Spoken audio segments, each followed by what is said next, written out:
Thank you. Good morning, ladies and gentlemen. It's indeed a great honor for me for being inducted into the ICC Hall of Fame.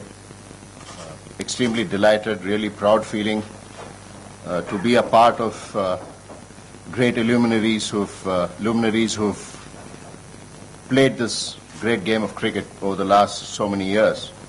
To be the fourth Indian into the Hall of Fame is something very special for me.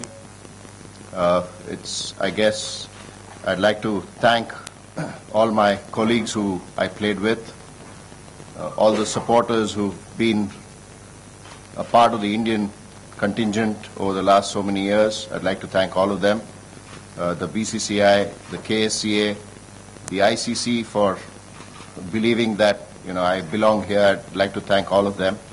It's indeed a great honor for me and something that I feel really humbled. With great humility, I accept this honor, and it's really a nice feeling to be a part of such a illustrious group of cricketers for the last so many years who played this great game. Thank you. Of course, playing for India was something that, as a young kid, I dreamt of. To have the honor of representing the country for the first ever time in Sharjah, you were there. So in Sharjah for the one-day international, and then later on at Old Trafford when I received the test cap. In fact, Azhar gave me his cap. He said, keep this. This is a lucky champ. So that's something which I treasure, and I still have it. I think it's a great journey that I have had. I've achieved what I could on the cricket field, whatever it needed to, even with my batting. So I guess I was pretty satisfied at the end of it, no regrets at all. So it was a great feeling to have achieved all of that. To get a cap after retirement, I think, is something very special. So I'm really grateful that this is something that I will cherish. It's all the struggles and hard work that one has been able to put in over the 20 years of my cricketing career. So it's a great feeling, but I cherish all those caps. I have all those caps. In fact, the cap became a bit of a superstition right at the fag end of my career. I mean, I think not fag end. I mean, when I came to Australia in 2002, 2003, if you notice and go back at watching those videos, it's those faded caps which keep continuing to adorn my head. So I just used the same cap for almost 5-6 years. So it's turned from blue to grey, and it's pretty faded. So I still have it, but it's a great feeling to wear the India cap for the first time, and then to have done that for 132 Test matches and 237 one-day internationals, I think is a great honor. No, I think it's a great feeling in any sport to have a Hall of Fame. Like you said, it's very evident. Every fan knows it in American sport. Whereas in cricket, I think it's only been a recent phenomenon with ICC. When did it? 2009. 2009. When the centenary year, I think, is when they started it. They first had the 55 inducted initially, and then later on, I know that Adam Gilchrist, Shane Warne recently received it. So it's something very special, like I mentioned. But I'm hopeful that one day there'll be a Hall of Fame museum across the world. I mean, especially in the ICC countries, wherever we play cricket. So that growing up, it'll be a great thing for everyone to look up to. And for me, I had my own heroes.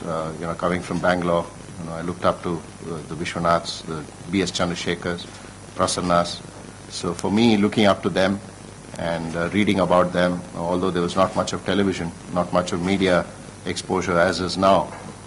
So it was a great moment for me to, look up to all my heroes, and then eventually I was picked as an under-15 boy with B.S. Chandrasekhar as the coach. I mean, that to me was the first time that ever I met a legend, and for me to be under his tutelage for about a month was very special. So that remains with me forever because of that possibly 1 month of him coaching me helped my cricketing career. No, I certainly started off as a fast bowler initially and then changed to spin. I always put a price on my wicket whenever it was. I tried hard to score runs. And that was my nature. I mean, I was not the most flamboyant. I don't think I'd have fit into any T20 batting lineup, but I did put a price on my wicket. Yes, it was something which I consciously changed at the start of my cricketing career, bowling leg spin, although there was not much of guidance as far as how you need to bowl leg spin. So it was mostly an off-spinner's grip that I held and continued to do that through my career. And that's how I learned my own way of bowling leg break. So it was, I enjoyed it. I thought it was the right decision for me to, at that point in time, there was not many young leg spinners in Karnataka. So I got an opportunity to bowl leg spin, and immediately I was selected for the Karnataka team, under 15. So that's how I didn't look back. I just continued to bowl leg spin. And yeah, that's something which, I gave batting, like you mentioned, a lot of importance in the nets. But for me, yes, the standout performance will always be the 10-wicket haul. And also the 2003-2004 when I toured Australia, because that was something, a big turning point in my career, because just before that, or even during the series, there was a lot of feeling amongst all of you, amongst a lot of people back home, that I was finished. So it was very critical for me to come here and then do what I could do. And that series was probably the turning point of the second innings of my international career, of my test career. So I think, those 3 test matches that I played here were extremely important for me individually, and also the way we played, helped Indian cricket move forward. And I think that was a turning point for me. Yeah, it is very special because, receiving the Hall of Fame award, the honor, in a world event, I think makes it even more special.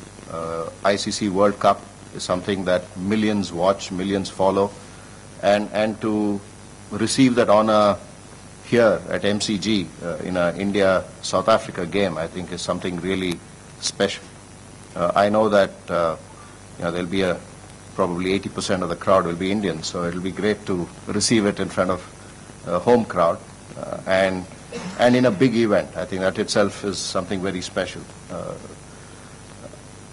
And I think the Hall of Fame is something which, like you mentioned, through those careers that I've had, it's nice to have it in front of 80,000 people, 90,000 people.